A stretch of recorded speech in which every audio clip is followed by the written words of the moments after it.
You're listening to another episode of Mr. Allard's Neighborhood. This is the place where you're entitled to Brad's opinion. And now for your host, Brad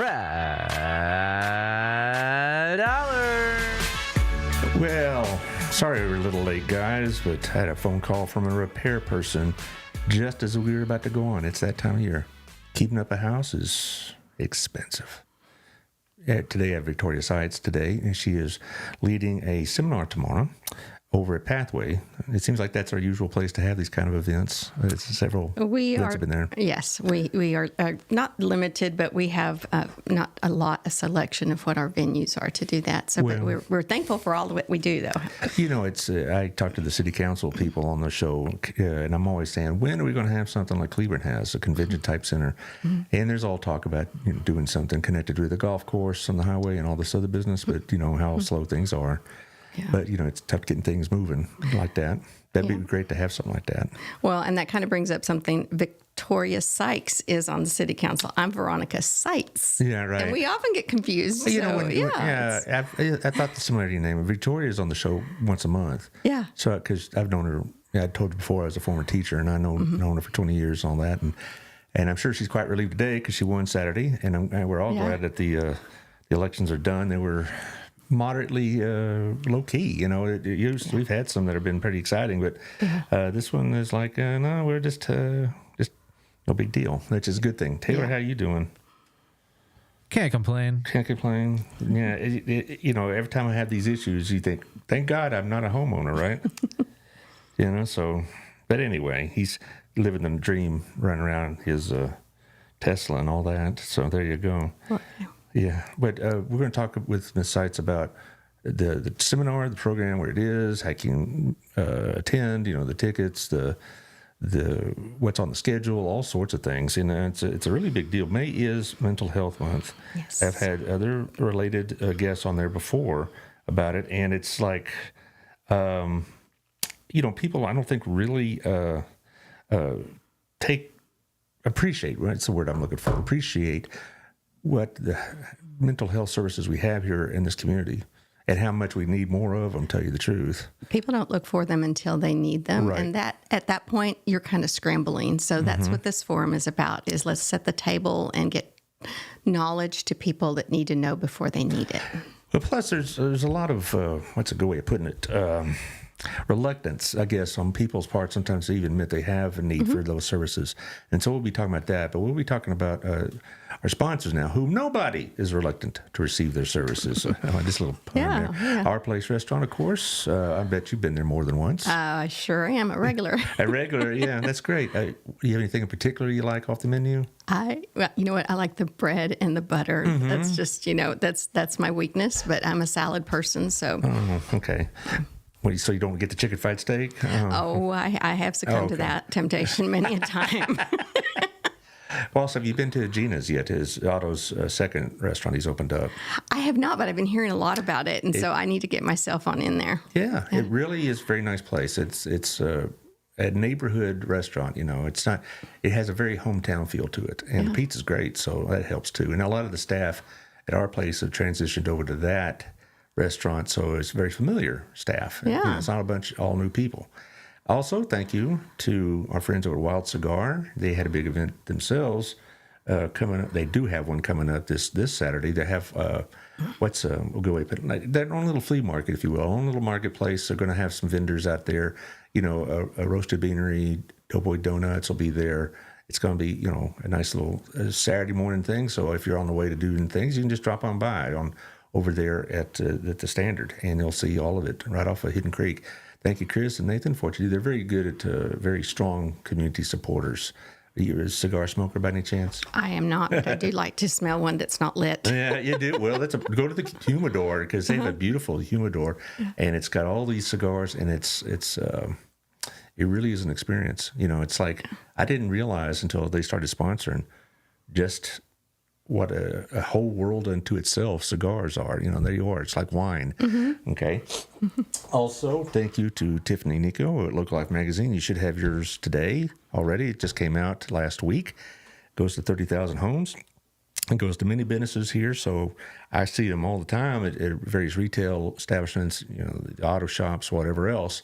And while you're waiting or while you're being, perusing whatever, you can look through the magazine and see what else it's got. So it gets a lot of attention, even more so than just the 30,000 to get the edition. Also, I bet you've been here. Surely you've been here. Southern Jim. Nah, my wife works here too. I've got things from Southern Jim. Yeah, there you go. Well, they had a really big party for Kentucky Derby on Saturday, and it was great. It was a very, very full house. We're all rooting for different horses. I have no idea about horse races. I'm just yelling, go horse. But, it was great. Caleb knows how to entertain appropriately these kind of events. And it was a lot of fun. And they sold some jewelry too. And so Southern Jim, I'm sure Gayla right now is, recovering. I know my wife worked extra hours. So, but thank you. And it's also Mother's Day coming up. And you never know. There's the mother in your life, the wife, your daughter-in-law, whatever you want to say. The mothers need to be recognized this Sunday. So Southern Jim might be a good way to do that recognition. Speaking of a good Mother's Day gift, two maids. How about putting this on your Mother's Day gift list? Get them a card, gift card, so they can use them if they want, or surprise mom or your wife or whomever else is appropriate for you. You could surprise them with a cleaning, and they do a great job. Contact them at twomaidscleaning.com/Burleson, 817-764-0733, and talk to Brenda or Erica, as they're also her right-hand person, and give Mom a deep cleaning for the house, or maybe a regular service. A lot of us in the B&I group we're all in use them not just for personal use, but also for our mothers, because we're at that point where, Mom could use a little help and that kind of thing. This is a great way to show it. Also, Pro Roofing. We had a lot of rain this weekend. I hope you didn't find out too late that you needed a roof that needed repairs. But John will come check it out. John Williams will come check your roof out. No hassle, no upsell, no gloom and doom scenario. He'll tell you, yes, your roof is fine, or no, you need some work on it. 817-734-2756. They're old hometown folks over in Old Town. So Pro Roofing, give John a call. He'll come out and take care of you. Also, Camco Mortgage. These are also hometown folks. Sammy Campbell, Candy Gal, been here for a long, long time. And they've done business with me a couple of times in previous stops. And so I know the quality of their service for mortgages. And it's also, you got all these rates and you got all these questions and all this other stuff. And they can hold your hand and give you a Kleenex when you need one and all this. And so 817-778-4592 for Sammy, 817-925-2661 for Candy. And our newest sponsor, Jeff Kelly of the Wethington Agency. He's been selling real estate for some time here in Burleson. And, a lot of people know him. And that, and have positive things to say about him. That's a real benefit, by being and working in a small town and whatnot, to get that reputation. A lot of people will do business with you. His cell is 817-781-0546. His office, 817-720-6300. If you got a house to sell, got a house to buy, talk to Jeff. He'll help you out. At the end, we have a couple of nonprofit things to talk about, including the Burleson Opportunity Fund. So I don't want to forget that, okay, Taylor? I tend to forget those things. Yes, sir. I know. I'm just old and decrepit. But let's talk to Miss Sites here. Okay. No, okay. First of all, let's talk about your background. How long have you been involved in mental health services? Well, I've been involved in mental health service as a chaplain for over 40 years, but I did get my doctorate specifically in that and completed that in 2020. Where? At the University of Arizona, Primus University of Theology. University of Arizona has a theology school? It's an adjunct school. Oh, yes. Okay. I was just thinking it's a state school. I didn't know. Yeah, no, it's an adjunct school. Okay, I got it. Well, good. So now that you're a licensed chaplain, I suppose, but you probably were doing chaplain services long before you got correct. That paperwork and all that. But that's nice to be called doctor, right? I don't know. When I'm at Hill or DBU, they call me doctor, and I'd say, I'm not. Oh, go ahead. I like it. It's a context thing. It's just, right. Yeah. But so you've been doing this mostly professional career, right? Correct. And leadership positions like this, I assume. Yes. But do you also have like your own? Do you work for this outfit we're talking about? Taylor, do you throw up the materials she sent us, please? Do you work for this outfit? It's in North Central Texas, Southwest Mental Health Forum is what we're talking about. What is the exact name of the organization putting this on? So Rotary is not something that I work for. Rotary International is a philanthropic club that seeks to eradicate initially polio, and we are cause-based to do things in the community. It's got to be true. It's got to be beneficial to all concerned. Will it be good? Will it be build goodwill and friendships? And above all, it's based on service above self.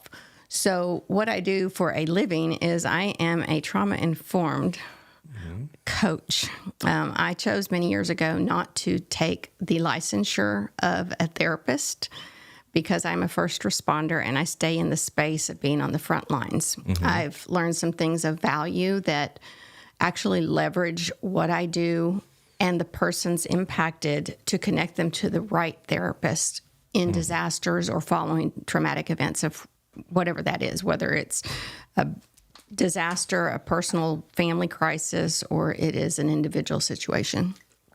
So it's interesting because, we had some guests during this month, Mental Health Month before. And so, and also we were talking before the show, you deal a lot with crisis intervention with the Burleson PD with Stephanie Beard, the Victims Assistance Program. I've had them on a couple of times with Colin Gregory. Yes. And I think that's really interesting, how small world, I guess. So what you're telling me is what you do is that you're basically there almost not almost, you are a first responder to deal with these kind of traumatic events as they're happening almost, as opposed to dealing with something that may have happened in the past and then going through therapy and things of that nature. Correct. The majority of what I do is in real-time crisis response. That can be somebody calling before there has been action taken to self-harm or something. They need somebody to talk to. I'm not a hotline. I do make that very clear. I'm not a hotline, but while I have them on the line, I am determining what's the threat to that individual, and I get the help, support physically present to them as needed. Most of the time, somebody needs to be heard, and they're in just enough pain or so much pain that they're not thinking reasonably, so they reach out to somebody that can think more clearly. How does one get a hold of you? I mean, if I was going through some sort of mental crisis of sorts, how would I get a hold of you for this kind of discussion and kind of, counseling? Well, everything that I do is referral based. So people that know what I do will give my number out, and that is what I make available. And then I am a chaplain with the State Guard, so I do many things with our state military as well. But it is by referral only, and I do have a website. I do trainings in the community and across the country. So I'm just putting myself in this scenario. Okay, I'm having some sort of breakdown of some sort, or suicidal thoughts, things of that nature. If I called like Stephanie Beard, would she be somebody that would connect me with you? Or if I called, or I wonder just how people know that this is even available. Well, let me clarify. Like I said, I'm not a hotline, so I have actually trained Stephanie that what you do is you have the phone numbers in your phone, and you be sure that you keep the person on the line, and then tell them you're about to text them a hotline, and ask them, I'd like to connect you with them, because sometimes facilitating that conversation with the hotline, number one, it empowers the individual. So Stephanie's role or lane is not suicide prevention, it's victim advocacy. So having gone through some of the training that I've provided in the community before, I always let people know they're going to leave training being able to do one thing and do it well, so that you've done what you can with what you know right now. So turning those things over to hotlines that are prepared and have GPS location services to know where that person is calling from, and can send responders to be on scene to secure or do well checks. Just make sure that the individual does not take action if they are threatening to harm or to take their own life. If I were in that situation, I probably would just dial 911, just because that's so taught, kind of ingrained in us. Is that another avenue through which you may be put in contact with somebody? It is, and actually, there is now a 988 number. This began to roll out last year. It is the partner to 911, but 988. When people dial 988, it goes immediately to the closest hotline center that can get the local responders to be on site as deemed necessary. So 911 has several partners. Statewide, we have 211 to get information for social services, 411 general information. 988 is specifically for crisis hotline. I remember talking about that last year with somebody in your field, and they said just rolled out, I think, or has been out of maybe just a few months. And so it was almost a big educational program to remember 988. And I remember that advertised on television. Yes. There were some, not public service announcements and things of that nature.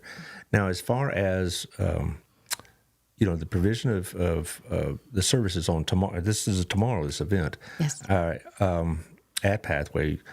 Ted, will you put the information back up? Because I want to read a couple things off of it. Thank you. It's tomorrow, 8:30 to 3:30 p.m. Yes. And you're going to have several speakers. You're going to have some presentations. You're going to have people with opportunities to demonstrate their services or, make them known and whatnot. You say the Rotary Club is primarily responsible, but you do have other sponsors, right? We do. We do. Texas Health Hughley is one of them. Pecan Valley, one of our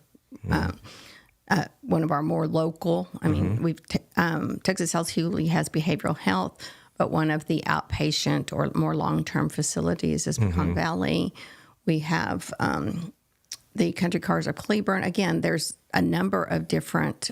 We wanted to reach Johnson and the contiguous counties. So we reached out to every county that touches Johnson County. West Pharmacy is supporting. Yes, I know West Pharmacy well. Yes, and then I've got my ministry, which is Verses of Life. Okay, I was going to ask you, do you have a particular name that people could look up other than just Veronica Sites? It's Verses of Life. Verses of Life and conflict resolution speaker. That's how people know me the most. But what they don't know is I'm not a mediator for external conflict. People call me when they have the internal conflict. So you're not like a marriage counselor then, or something like that, you're not like arbitrating between two people. It's basically you're dealing with the person's problems individually. Yes. Okay. Where do you do this, by the way? Well, I do a lot of it telehealth, but I have a room in my home that I do it, and I also have space at churches that will allow that space. Oh, really? Okay. I hope my church allows that space. Is it First Baptist has a? Well, they've got a counseling center, so there's really not a need for my service. So let me explain. So you've got therapists that do licensed therapy counseling, and I do what's pastoral counseling with the degrees in the science. The difference is that I will go down to the spiritual level, and we will talk about things that, for a lot of licensed counselors, the whole degree of licensure, there's parameters where you can go and where you cannot go. So getting down to somebody's spiritual conflict with here's how I'm behaving, and really it's contrary to what I think, feel, or believe.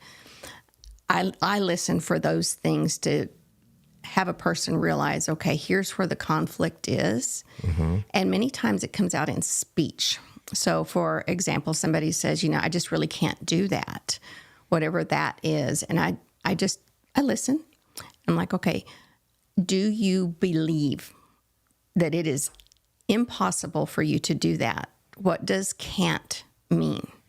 Because it has meaning, but it's common verbiage that we use.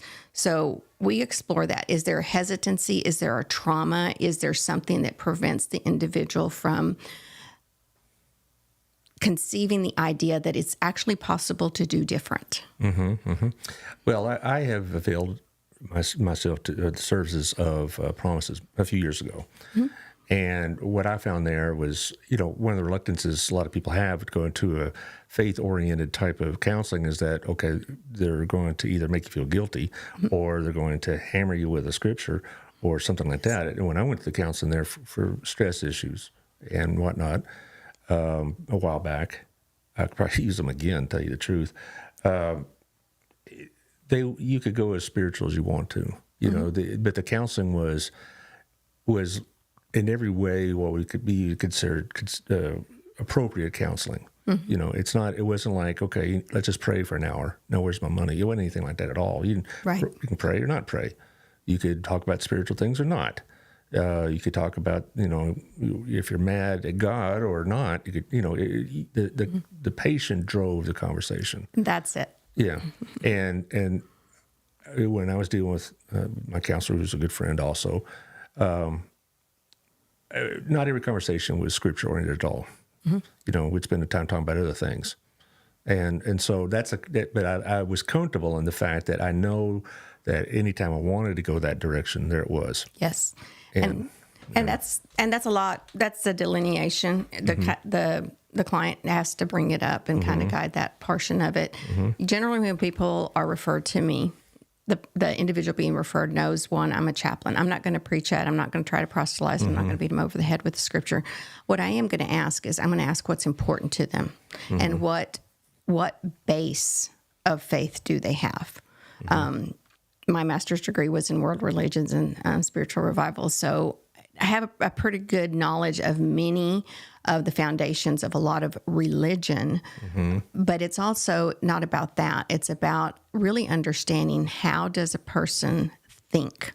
I geek out on neuropsychology, so I am just a brain nerd about the brain. That's great. It's wonderful. You know, it's a good thing. But, you know, I think, again, particularly for men, and particularly men of my generation, you know, going to any kind of counseling, spiritual or psychological or whatever, there's a lot of obstruction to overcome because, you know, men my age were taught in a different generation to take care of our own problems, you know. Yes. And if things are happening, then it's our responsibility to fix it. And some things just can't be fixed. And, you know, so that's, I would say to people out there, and I'm sure you've said this many times, probably say this daily, don't let those kind of hesitations keep you from availing yourself of mental health services because you're just living miserably for no reason. And, but just again, you know, my generation, I'm 61 and it, you know, in most of us grew up in homes that, you know, men don't concede to those kind of feelings or thoughts. It's, you know, that's life. It's tough. Go take care of it. Don't sit around and cry about it. But that's not mentally healthy either, is it?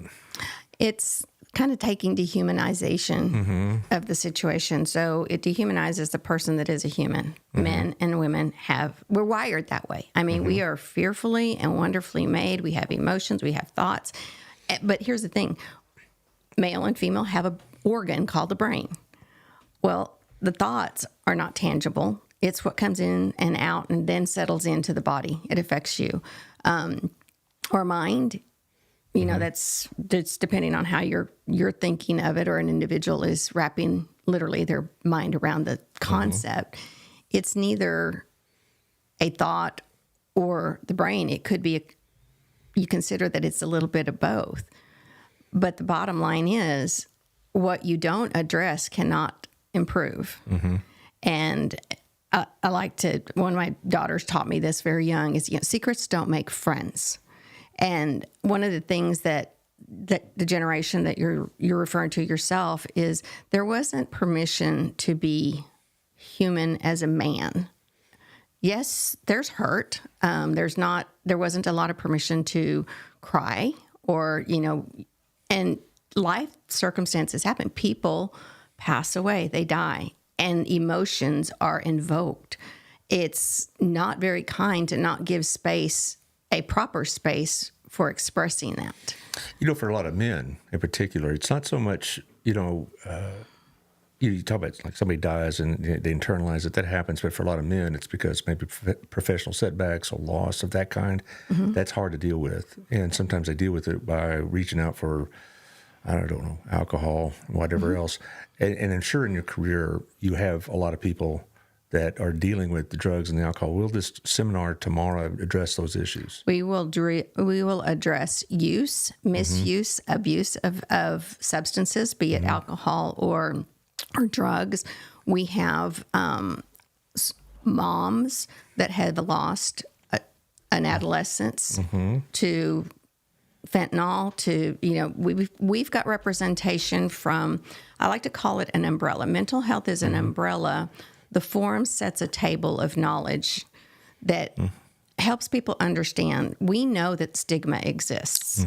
So we kind of take the stigma buster approach and go, okay, we're going to talk about how does a person get to the extreme, which many people do consider suicide the extreme ultimate act of offense and despair. It didn't happen overnight, and it didn't always happen suddenly, and it isn't always a chronic depression or mental health condition. It can be those things. However, when we talked about death just briefly, death is a natural thing. It's evident to happen. We were all born, and we will all expire. And when it is not addressed, or it's dismissed, or it's just pushed off and pushed through, it's going to catch up because, again, our body is made for answering questions. It seeks answers. We have emotions. We are wired to overcome. But if we're not given the space or place to overcome in our mind, as well as the providers that can help walk you through that, then really you're silent and alone in a dark place. And that's when people start to medicate, self-medicate, do things in excess. You mentioned silent and alone. I resisted greatly any kind of medical help because I thought that was weakness. And a lot of men think, that's weakness. That stigma we talk about is self-imposed in most cases. Because when I finally admitted to a couple of friends that, I've been going to counseling, and they suggest, they can't prescribe, but they suggested I talk to some medical professional about maybe, some sort of supplement of some sort. I was surprised how many men are doing the same thing. They just didn't want to talk about it. Yes. There's a lot of men that I've found out had gone through counseling or have some sort of like fluoxetine or something like that, small dosages, and my doctor, when I was talking to him about it, this is a few years ago, I said, well, in my day or my dad's day, they didn't have to reach for pills and stuff like that. I said, no, they reached for the bottle and they beat the kids. Yes. And so that's what his attitude was, is that, you shouldn't look on this as a crutch. You should look on this as a preventative from something much worse. Correct. And so that kind of taught me into it. And has it helped? I think so. I really do. Because since then, I've gone through the usual stresses of life, but it wasn't quite as debilitating as it was before. And we're adaptable. We are created to become, in our tenacity, persevering. And in persevering, it's really the acquisition of skills, learning from what didn't work well, learning a better way to do things, and recognizing what needs to be eliminated from lifestyle, patterns of thought, what we feed. If we have negative thoughts, if we believe that counseling is A, B, or C, then that's what we're going to focus on. That's what we're going to think of it. And therefore, we're actually contributing to the stigma of somebody's potential willingness to go get help. What's interesting is last year's school board election, one of the main topics that came up was the mental health of the teaching and administrative professionals, because they didn't really have a lot of that. And I could tell you, teaching is very stressful. But I do remember, you probably know Dallas Owens, and she's at Pathway, of course. And she won the election, and that's been one of the things she's been pushing for, is some sort of counseling opportunities for the educational staff. Not my day, didn't have it, of course. And I think, and that's where things got kind of sideways at the house, because I couldn't let out my emotions during the day. I can't, reach out and give some kid a whack, without losing my career and spending jail time. But the stresses of just teaching. You ever been in a room with 30 teenagers, and even if they're acting normally and not giving you a lot of trouble, it's still like, when's the bomb going to go off, that kind of thing. Yeah. But it was affecting the home life. And that's when I said, okay, we need to make a choice. You could either choose your ego and continue to have this going on like it is at the house, or you can admit that you need help.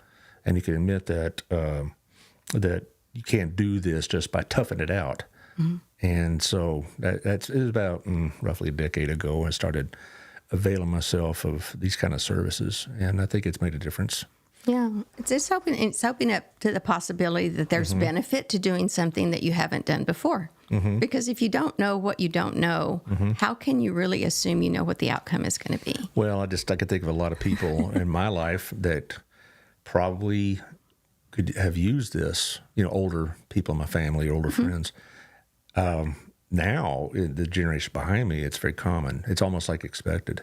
And like many of the companies my kids are associated with, they're like my son and my daughter each have a job with a professional company, and both those companies offer professional healthcare, mental health care services as part of their benefit package. Yeah. And that wasn't that common 20 years ago. Employee assistance programming is very important because, and you're going to appreciate this as a former history teacher. We're never former, always. Always, you're always a teacher, Right. always the learner. Yeah. But just on the heels of the Cold War, the Army War College coined a phrase called VUCA. VUCA is very relevant today, and it's for the volatility, the uncertainty, the complexity, and the ambiguous. Ambiguity. I got it. Yeah. Of a situation is really what we're living now and today, especially when we put it and frame it in the context of there's nobody that was untouched by the pandemic and everything. So that there was that was the buzzword you heard was uncertain. We are living in uncertain times. But the volatility that's come after that is complex. There's more mental health demand, need, and compromise. So I like to make a delineation. Maintaining mental wellness, that's a stewardship. We all have the same mind, body, and soul. What we do with it to take care of it is one thing. How we neglect, ignore, or evade the possibility. I've got a twinging pain in my back. I can ignore that. But with that, there's also the situation that's going to compromise my health. I start to walk with a limp, and now I have backache, and I have all these things. Well, our body has a way of talking to us, and we have a way of dismissing it. And so that is something we would benefit greatly as a society to pay attention to our body and give it the attention that it's demanding, because if we don't give it, it's going to stop and it's going to demand it. It's interesting you brought up that VUCA idea, the ambiguity and the uncertainty. Yesterday morning, there's an article in the Washington Post that's talking about the very same thing, about this society. The question they asked several historians, is this a more anxious time, 2024, than, say, 1968, which is what it gets compared to a lot because of the student protests and the wars and on and on and on. And they said, no, this is pretty... Since COVID, and then you add this, and then you add the volatility of our politics and the uncertainty of our economy, said there are a lot more people living under this weight almost. Yes. That, and people say, well, we went through a depression, we've gone to world wars, we've done all this stuff. But, it does seem like today our society is more fragile than it used to be. None of those past points in history had real-time social media putting it in your face. There is so much that people involuntarily are exposed to because somebody clicks on their phone and does a live stream, aware or unaware of what they are videotaping. But if I don't know what I'm watching, but I follow this individual, you cannot unsee, you cannot unthink, and you cannot be unimpacted by what you had no idea was unfolding. Right. And also, even if it's not, pornographic or grotesque or whatever, even if it's just somebody showing off their lifestyle, there's that fear of missing out, as they call it. That's a lot of problem the kids I dealt with, is they felt like everybody else was got going on, and I'm the only one here. I'm 16 and I don't have a boyfriend yet, kind of thing. Where I'm 17 and I don't have a girlfriend yet, and all this other business. Yeah.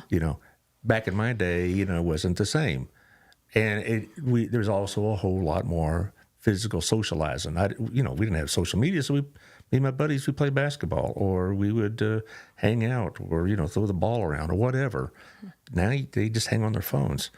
And the disadvantage to that is being able to put your phone down and go out and shoot hoops. It's such a benefit to the body physically because you're exerting energy. So if you've got all these toxins or toxic thoughts, our bodies are constantly building, hormones, enzymes, and they're building up. So if you don't go do something physical, you really become physically and emotionally constipated. The physical, we already know what that is. But people do become emotionally constipated and hit a point where it can be something that was major, or it can be something just out of the blue that didn't seem to be such a big thing. And all of a sudden, you've got Mount Vesuvius coming out. Yeah. Well, I started gardening again because I wanted something to do.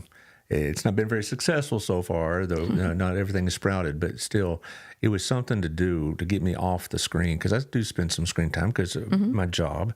I'm also doing some gig work for a curriculum design company, which requires me to be online a few hours a week. And so I said, I don't want to spend all my day on screen all the time in whatever capacity. So I picked up gardening. Back in the day, I used to golf, but golf is kind of a expensive habit, to tell you the truth, and because and being good at it, you have to play it a lot. And but anyway, that's just me. But you're right, though. When I was dealing with kids, and I assume you deal with probably adolescents as well as adults, one of the biggest things they had to deal with was this idea that they were unworthy of something because, or something was wrong with them because what they saw online was not what they saw in their life. Right. And they thought, why is this group of people being so happy and successful, and they're out partying and having a great time, and Friday night I'm watching TV, and they felt like there was something wrong with them. Yeah. And that's a real problem. It's a less than mentality. I mean, everybody puts their best stuff out there. I mean, they're not putting the you're not seeing on social media, hey, it was really ugly, we're going through the separation, and it was like this, and it was, all of the ugly. They put the best stuff out there. Well, I do see stuff that are negative, but it's almost always cryptic, like, pray for me, I'm having a problem. But they're not going to put it out there. And I understand that. But if I had a spiritual request, I'll go to the people in my life, not people online. Yeah. But maybe these people don't have those in their lives. But then, so there you are. That's what you're for, I suppose. And so when I spend time online and I see posts like that, I will actually private message the individual. Say, hey, I did see it, and what you said matters to me. If you wish to have a conversation, private message, we start a private message. Some will actually, and it's gotten to the point at times where that relationship gets cultivated. They're still being cryptic on their page, but they'll private message. And God only knows how many people or how many times, but I am blessed, and I count it a blessing every time I see certain individuals that are still active on social media, because we have gotten them through crisis points and they remain alive today. That's true. And sometimes I'm tempted to respond like you did. It's different for me. I'm not a professional. And sometimes these are female posters, and that you got to be cognizant of that kind of thing. Yeah. But for you as a professional, it's certainly a much greater opportunity, I'd say. Let's go ahead and talk about this event itself, though, because it is tomorrow. And you have a QR code there. How much does it cost to attend? Absolutely nothing. I didn't think so. I just want to put that out there, because a lot of people say, well, is this going to cost me any money? Well, here's the thing. It's already cost people too much not to get the information and the mental health that is available out there. But you do want to know how many are coming, right? We do want to know how many are coming. We are prepared for 150, and when there's still a little bit of room to register on there, we do encourage people to continue to do that. We have over 25 providers / vendors, mainly providers. So these are organizations or counseling services that are available that reach out to Johnson, Parker, Hill, Hood, Bosque, and Somervell counties, as well as Tarrant. We really targeted, and for this one in particular, we are targeting, and we landed in Johnson County, because that's the footprint of my backyard.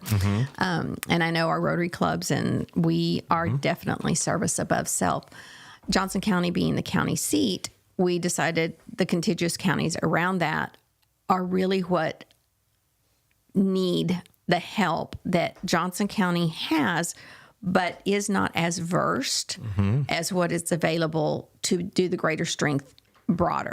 Rural areas are at greater risk because of lack of accessibility to services. Absolutely. I have rural kinfolk, and and when I talk to them about these kind of services, it's like, we're going to find that here. It's the nearest big city that would have such a thing maybe is an hour away at least, that kind of thing. So I get that sometimes too. But you have a lot of topics here. You can talk about suicide prevention and support for survivors. Yes. Also, you talk about here mental health and counseling. You talk about education training. You talk about access to social services. That's one I think it needs to be pushed, is that because a lot of people think that they're alone out there and they don't know who to talk to, don't know where to go, who's going to listen, whatever, but they don't know that there are programs set up for this kind of thing. There are. We also are addressing the elderly and the isolated as well, because... well, I'm not isolated, but I'm getting to the other part. Well, and here's the thing. Some people will... they're isolated by location or geographically, by illness, or it can be any number of reasons, but when things begin to compromise to good mental health, isolation is a big key behavior that happens that's kind of showing up to others. Like if you're not seeing somebody after, they're regulars at church every week, and suddenly you're not seeing them, it's really good to check on them, but also check on the why is it that they're not there. If it's an illness and it's temporary, that's fine. Minister to them. If it's an illness and now they're well and they're still not coming back, something else may be going on. Yeah, it may be something serious or maybe not. At least you'll know. Yeah. Like you said, you're going to have vendors there. I know one of them is going to be there. Reach from across Johnson County is going to be there, and they've been on the show before with Erica Vyers, and they do a lot of stuff dealing with substance abuse. Yes. So, if you're out there hearing this, or you hear this later tonight, or hopefully in time to be able to attend, and you're thinking, well, my mental problems, or are they going to be addressed here? The whole range of mental issues are going to be addressed at this, not just one specific kind. And the way we address them is there will be a keynote speaker. We'll have a panelist of, I think it's 8 people this time, that represent, a spectrum. There's moms of loss, there are veterans, there's law enforcement that's present, higher education and counseling on this panelist, as well as persons that have been touched by suicide. And that's a big thing, is we create the space to give voice to those that are stakeholders. And then in the afternoon, we do what are called table topic discussions. We actually get to work on what is needed in the area with the providers that service this area, and we come up with solutions. And we conclude with what are the next things that are going to be done that are already known. So we're actually working with the Reach Council of Johnson County, because the partnership is really, really good as far as they do address substance misuse, use, and abuse. The whole thing is prevention and education. So we know when some of the homework that was done is, we know that our event is this week. Well, they've got one coming up on the 14th that is mutual, and it will be in Cleburne. Right. So we will promote that event towards the end of the day, because we want people to leave on upbeat. It's like, okay, now we know these are the opportunities. When people register, I gather I'm a data nerd, like I said. I take all of the statistics of what are the topics, and are we providing at this mental forum for the audience that's going to be here what they want and what they need. And so, yes, it's very tailored to the area. And also it says lunch and light breakfast provided. Yeah, so we're going to feed you. There you go. What people won't do to get you in the room. But, that's right. But I think this is great, because since I've been doing the show, these kind of events have become more known to me. I don't know if this was going on prior to me coming on this show. Probably they were.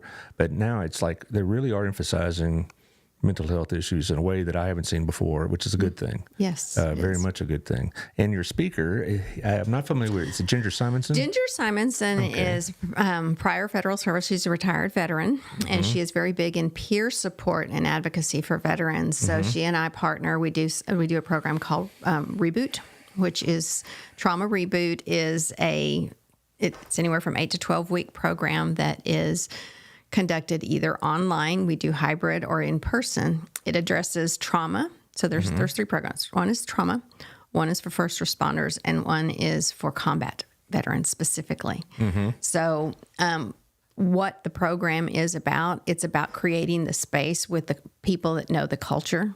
Responders are going to open up to responders. They're not going to open up to general civilians because the general civilian, it is known and it is understood that what we see, and when I say we, because I put myself in that as a chaplain, and in the state guard, we see things that can't be unseen, but we also, when we are talking amongst each other, we get what is hard to say. Like it doesn't always have to be spoken. Eventually things will come out, but when whatever is shared is difficult to share, we all feel it because we've been there. You know, I've known a few veterans, Vietnam War veterans, older than me. And then there's a couple younger than me in Afghanistan and Iraq. No one comes out of those things without some sort of baggage. No. Even if your experiences were not particularly grotesque or whatever, everybody carries baggage. Moral injuries. Yes, and that's the nature of the war. And even if they didn't go through a lot of violent conflict themselves, the possibility of it all the time worked on their nerves and their systems. And it's hard to turn that off when they get back. So I've had conversations with them before, and I can only empathize because I wasn't in a combat situation. But it really damages our people. It does. You're also a published author. Why don't you show us or tell us about your book here? Well, this is Love Me to Life, Suicide Recovery at Church. This book actually has opened a lot of doors. I wrote that as part of my dissertation, but I published it to the general public because we can't know what we don't know. And being in ministry and recognizing that, sadly, in ministry, we often injure our own out of well-meaning intention. So the book it's got a lot of voices from pastors, chaplains, and people with lived experience that have been touched by suicide.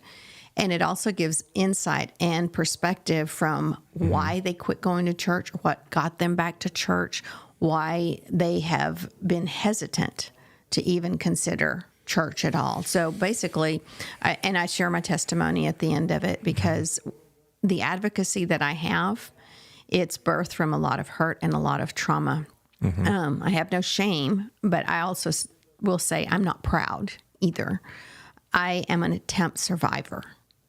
And I would not have gotten there had I been given space, encouragement, or even allowed to address some of the things that really led to the compromise that got me there.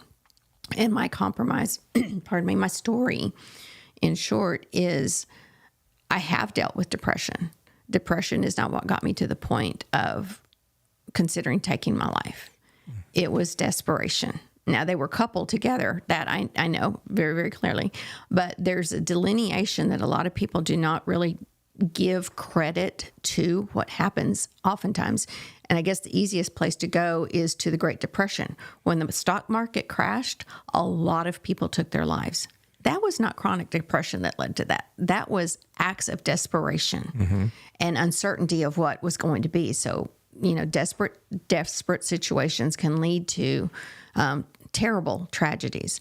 So I am very passionate about helping minister, helping the church, and helping counselors really create space. And I'm very, very involved with the American Association of Suicidology and giving voice to those with lived experience, because unless and until research begins to give credit of evidence-based to changed lives, you're going to just stay in the state of science numerics. And miracles do still happen. God is still at work. And there's a transformation of mind that can only be processed when you address mind, body, and soul. So I partner with counselors that recognize their lane is what I'm going to respect and refer them to.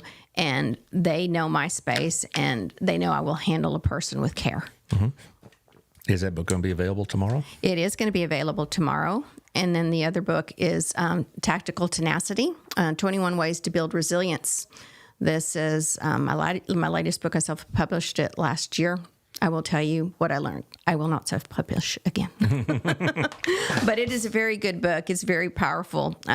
It just kind of puts the nuts and bolts. If we don't want to get to a place of compromising mental health, we've got to learn and be versed in how do we build resilience. Can you find that book like on any bookseller or Amazon? They are everywhere. Okay. And yes, Okay. Amazon. Because if they can't Definitely. make it to tomorrow, you can still buy the book. Absolutely. Okay. And so I'm dealing with Amazon. I understand it also has its own challenges, but that's, who knows? It's another topic. Are there any other events you're involved in coming up in the near future? We do. We have some suicide prevention coming up as well. And that's one thing that people can do is they can contact me. If they have a group, there's 4 different modes of, I say modes, different programs, as short as 45 minutes, which is QPR. That's question, persuade, and refer. I do a 4-hour, which comes with, it doesn't have to be CEUs, but for anybody that needs CEUs, that one. And then there is... That's for CEUs, that's earned credit, right? Yeah, continued education right. units. Good. So I know what it is because the networking group asked us to do that. But when I also been specifically referring, are you going to be doing another seminar like this or event? Yes, we are. So we know that we're going to be having one in the fall. It'll be Ellis and the contiguous counties there. So we just had one actually last week in Greenville Avenue and those counties up north. So North Central Texas. This is Greenville Avenue. No, Greenville, the county, the town. The town. Yeah, that's what I was thinking. Yeah. Of course, I could think Greenville Avenue in Dallas would be a great place for Yes, some it is. counseling, but.